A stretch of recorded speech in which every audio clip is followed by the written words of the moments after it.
The morning sun blazes across the Philippine Sea like molten copper, its rays cutting through the crystal-clear air at 20,000 feet. It's 10:30 a.m., June 19th, 1944, and Lieutenant Alex Vraciu feels the familiar weight of his flight harness pressing against his shoulders as he settles into the cockpit of his Grumman F6F Hellcat. The leather seat is already warm from the tropical sun, and he can smell the distinct mix of aviation fuel, oil, and salt air that defines carrier operations. Through his canopy, Vraciu watches the deck crew scurrying below like ants on the USS Lexington's flight deck. Their movements are urgent but practiced. They know what's coming. The ship's radar has been painting targets for the last hour, and the plots are terrifying. Over 60 Japanese aircraft bearing down on Task Force 58, with more formations detected behind them. But Alex Vraciu isn't afraid.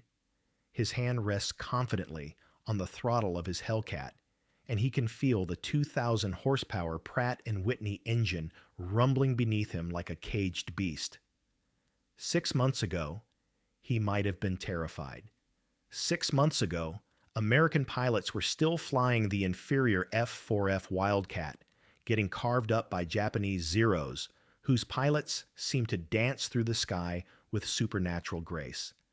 Today is different. Today, Vraciu flies a machine that represents the cutting edge of American industrial might, a fighter so advanced it makes the legendary Zero look like a relic from another era.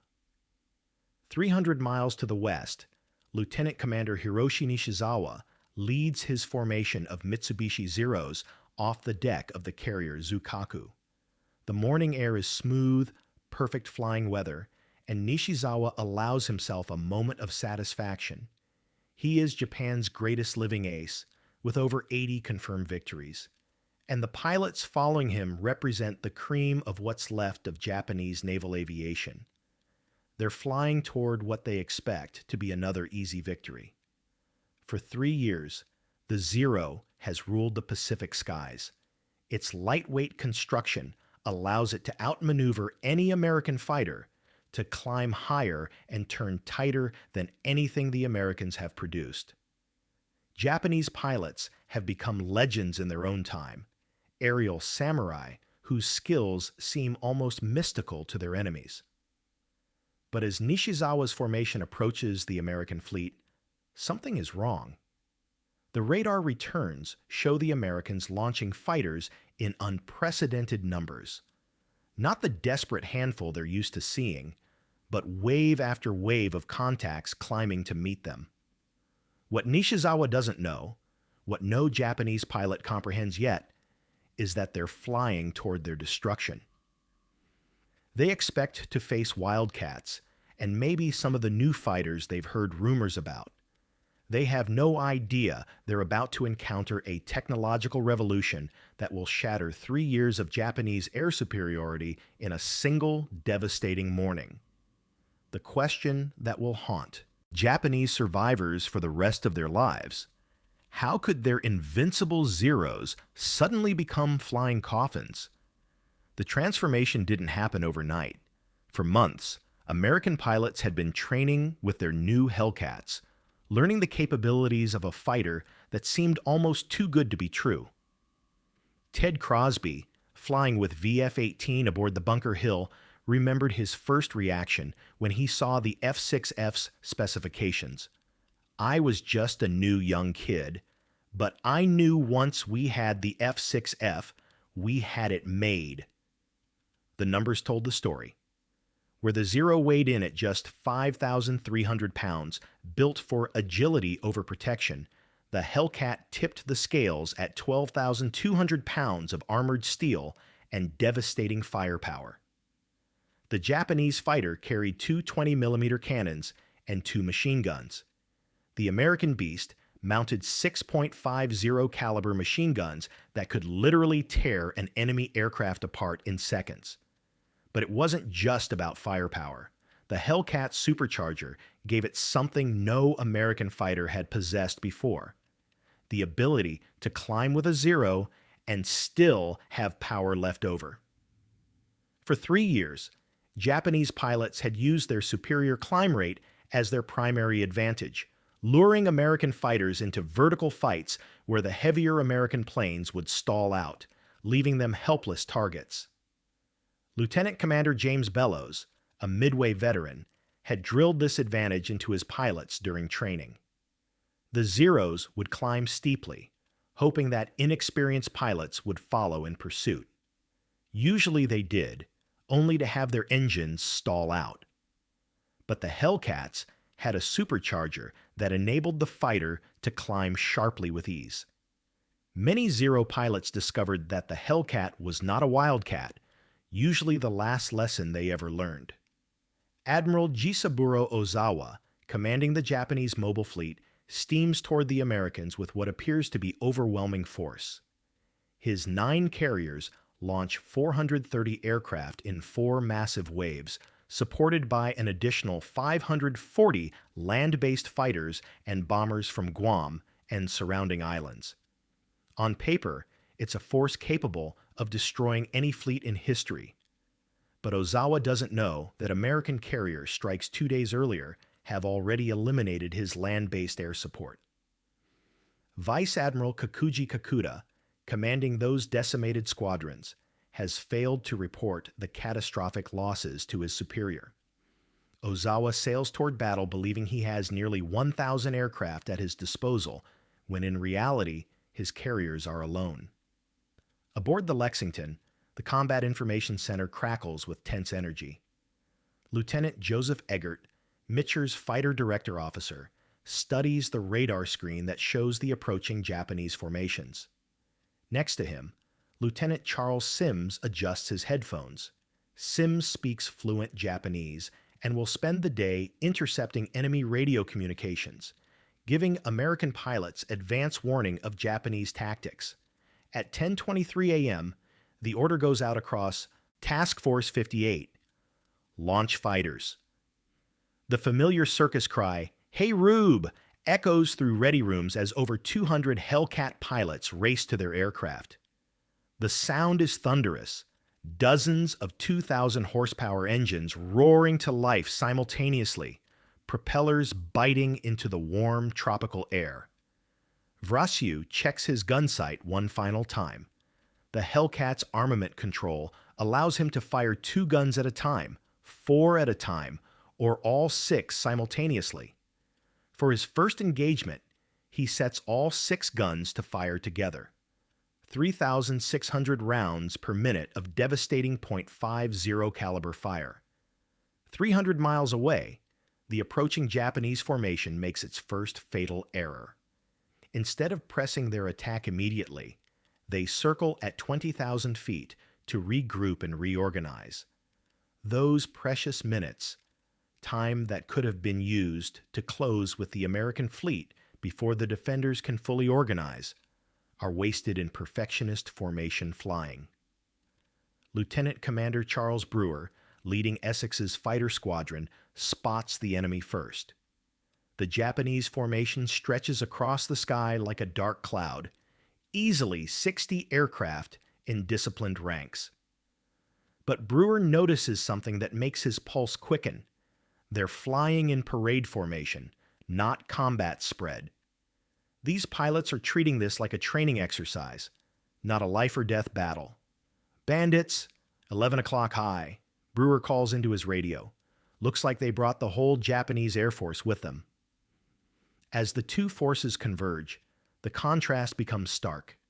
The American pilots are flying individually and in loose pairs, using tactics learned through 3 years of bitter combat experience. Each Hellcat pilot has been trained to think independently, to adapt to changing situations, to survive. The Japanese pilots, by contrast, fly in rigid formations drilled into them during abbreviated training programs. Japan's pilot shortage has forced them to rush aviators to the fleet with minimal experience. Many have fewer than 100 hours of flight time. Some have never fired their guns in anger. The stage is set for what will become the most lopsided aerial battle in history. but neither side fully comprehends what's about to unfold.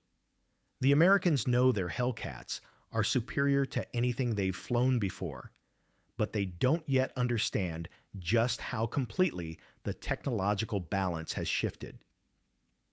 The Japanese pilots maintain their confidence in the Zero's legendary maneuverability and their own samurai spirit. They cannot imagine that American industry has not only matched, but surpassed their finest fighter aircraft.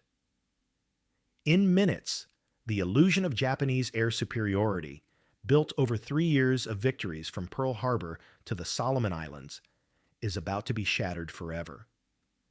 The first collision happens at 11:39 a.m., and it's over before most of the Japanese pilots realize they're in a fight.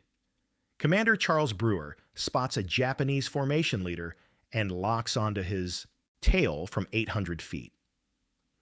The Zero pilot, expecting the usual turning fight where his aircraft's superior maneuverability would give him the advantage, begins a graceful bank to the left. He has no idea that the Hellcat behind him doesn't need to turn. It can simply muscle through the air with brute force. Brewer's 6.50 caliber machine guns erupt in a thunderous roar. The sound is unlike anything the Japanese pilot has ever heard. Not the sharp crack of 20mm cannons, but a continuous, devastating hammer blow of heavy machine gun fire. The bullets, each one nearly half an inch in diameter, tear through the Zero's lightweight aluminum skin like tissue paper. The Japanese fighter disintegrates. Pieces of wing and fuselage spin away in the slipstream as the aircraft cartwheel toward the ocean, trailing fire and smoke. Brewer has barely finished his first attack when he spots a second target. 8 seconds later, another Zero plummets toward the waves. Across the sky, the pattern repeats with mechanical precision. The Japanese pilots try every maneuver in their repertoire: sharp climbing turns, diving attacks, the famous Zero loop that has claimed so many American lives.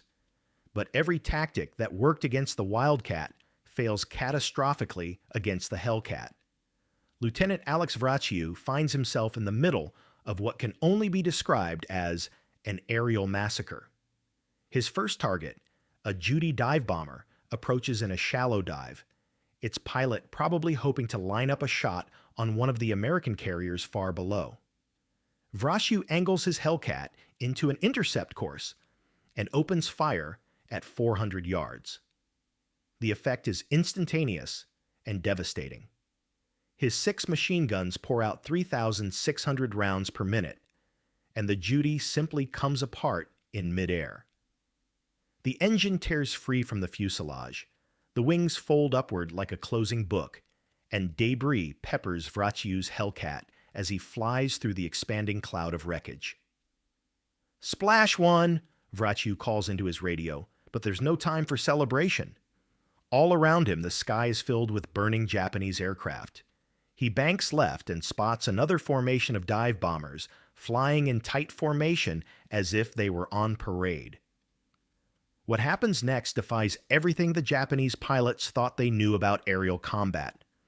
Vraciu doesn't try to engage them in the traditional dogfight they expect. Instead, he simply flies straight at them, using his Hellcat's superior speed and firepower to blast through their formation like a bowling ball through pins. His second victim explodes so violently that Vraciu has to pull up sharply to avoid the debris. His third target tries to dive away, but the Hellcat's superior power-to-weight ratio allows Vraciu to follow him down, guns blazing. The Zero's lightweight construction, designed for maximum agility, becomes a fatal weakness when faced with the Hellcat's heavy machine guns. In 8 minutes, Vraciu shoots down 6 Japanese aircraft using just 360 rounds of ammunition, an average of 60 rounds per kill. When he finally returns to the Lexington, he's grinning ear to ear, holding up 6 gloved fingers for the cameras. But Vraciu's success is just one small part of a larger catastrophe unfolding across hundreds of square miles of Pacific Ocean. Lieutenant Commander David McCampbell, flying from the Essex, claims 5 kills in a single engagement. Ensign C.W. Plant's Hellcat takes 150 hits from Japanese fire, but keeps flying.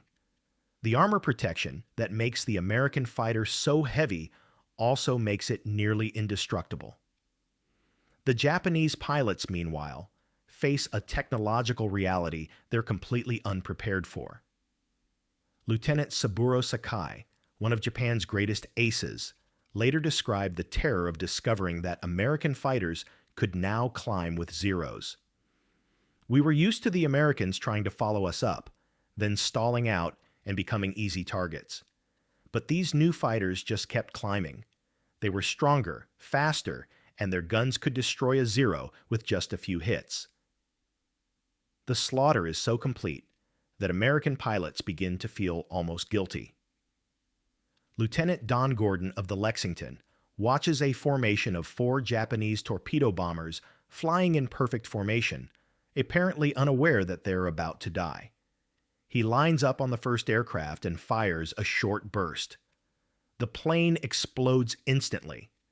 The second bomber tries to turn away, but Gordon's Hellcat simply overpowers it, his machine guns tearing the aircraft apart. The third bomber attempts to dive toward the water, but Gordon follows him down, firing continuously until the Japanese plane hits the ocean in a geyser of foam and flame. The fourth pilot, having watched his 3 companions die in seconds, simply flies away. Gordon lets him go. There are plenty of other targets. What the Americans don't fully realize yet is that they're not just winning a battle. They're witnessing the complete destruction of Japanese naval aviation. Each Zero that falls represents not just an aircraft, but a pilot who took years to train and cannot be replaced. Japan's abbreviated training programs are producing pilots with minimal experience, and those few veteran aces who remain are being systematically eliminated by American fighters that are simply superior in every measurable way. Admiral Ozawa, aboard the carrier Zukaku, receives the first reports with disbelief. His staff officers report that the first attack wave has been disrupted by American fighters, but the numbers make no sense. How can 69 aircraft encounter American defenders and have only 27 return? How can experienced Japanese pilots flying the legendary Zero be defeated so completely? The answer becomes clear when the survivors land. Their aircraft are riddled with holes from 50 caliber machine guns. Several pilots are wounded, and those who can speak describe American fighters that climbed like rockets and fired like battleships. But Ozawa's nightmare is just beginning. The second wave of 128 aircraft launches at noon, and within 30 minutes, only 31 return. The third wave of 47 planes sees half its aircraft get lost, trying to find the American fleet, and those that do locate the enemy are shot down almost immediately. By 2 p.m., Ozawa's carriers are nearly empty. Of the 430 aircraft he launched that morning, fewer than 100 have returned, and many of those are so damaged they'll never fly again. His staff officers struggle to comprehend the numbers. American pilots have achieved kill ratios of better than 10 to 1, performance that should be impossible in aerial combat. Lieutenant Charles Sims, the Japanese-speaking American intelligence officer, provides the final, devastating insight. Intercepting Japanese radio transmissions, he hears pilots screaming in terror as they encounter Hellcats for the first time. The confident chatter of the morning has been replaced by panic, confusion, and desperate calls for help that will never come. As the sun begins to set on June 19, 1944, the age of Japanese air superiority has ended forever. In a single day, American technological superiority has transformed the Pacific War from a desperate struggle for survival into an inevitable march toward victory. The Japanese pilots who survive will return to their carriers with a new understanding. Their legendary Zeros have become flying coffins, and the Americans now own the sky. The silence aboard the Japanese carriers that evening was deafening. Admiral Ozawa stood on the bridge of the Zuikaku, staring at a tactical board that told a story almost too horrific to believe. Of the 430 carrier aircraft that had launched that morning with such confidence, only 35 remained operational.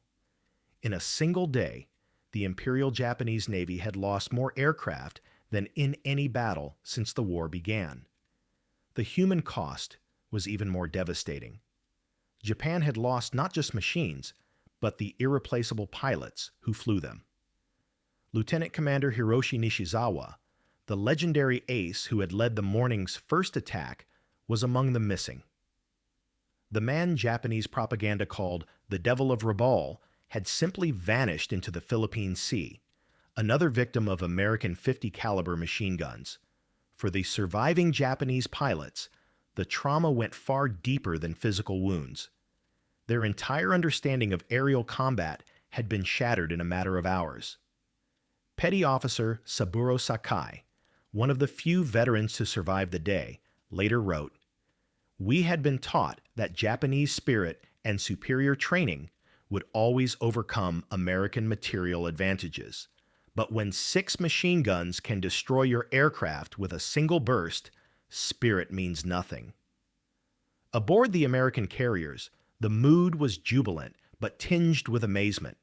Alex Vraciu, now the Navy's leading ace after his 6 kills, found himself surrounded by reporters and photographers. But his thoughts kept returning to the Japanese pilots he'd shot down. "They were brave men," he told a correspondent. "They just didn't have the right equipment for this war anymore." The technological revolution that destroyed Japanese air power that day represented more than just superior engineering. It reflected the fundamental transformation of American industry during World War II. The F6F Hellcat was the product of lessons learned in blood over 2 years of combat, refined by engineers who understood that pilot survival was more important than maximum performance. Where the Zero prioritized agility above all else, the Hellcat achieved the perfect balance of speed, firepower, protection, and handling that modern air combat demanded. Its armor could absorb punishment that would destroy a Japanese fighter. Its supercharged engine provided power at all altitudes, and its 650 caliber machine guns delivered devastating firepower that could down an enemy aircraft with seconds of fire. The battle's impact rippled far beyond the Philippine Sea. Within weeks, the loss of trained pilots forced Japan to begin using kamikaze tactics, suicide attacks that reflected not fanatical devotion, but desperate recognition that conventional aerial combat was no longer possible. The cream of Japanese naval aviation, built up over decades of careful training, had been destroyed in a single morning. For the American war effort, June 19, 1944, marked the moment when technological superiority became overwhelming. The same industrial capacity that produced Liberty ships by the hundreds could now manufacture fighters that dominated the sky. Every major American carrier would soon deploy full squadrons of Hellcats, making Japanese resistance increasingly futile. The Great Marianas Turkey Shoot, as American pilots dubbed that day's slaughter, proved that modern warfare had entered a new phase where technological advantage could determine the outcome of battles before they were even fought. The brave Japanese pilots who died that day weren't defeated by superior tactics or training. They were overwhelmed by machines that rendered their aircraft obsolete. Today, as nations compete to develop hypersonic missiles, stealth fighters, and artificial intelligence systems, the lesson of June 19, 1944, remains startlingly relevant. Technological revolutions don't announce themselves with fanfare. They arrive in the form of confused enemy pilots, radioing that their weapons no longer work, their tactics no longer matter, and their training has become irrelevant overnight. The F6F Hellcat didn't just win the Battle of the Philippine Sea, it demonstrated how a single technological breakthrough can shift the balance of global power in a matter of hours. For the Japanese pilots who survived that terrible day, the message was clear. The age of the samurai warrior, no matter how skilled or brave, had ended forever in the face of American industrial might. The devastation was so complete that Japan would never again attempt a major carrier operation. The path to Tokyo Bay, an ultimate victory, now lay open before the advancing American fleet. Paved by the wreckage of 346 Japanese aircraft that fell like autumn leaves into the Philippine Sea on the day American fighters learned to dominate the sky. Want to see more incredible stories of technological warfare that changed history? Subscribe and hit the bell icon, because the next revolution might already be here.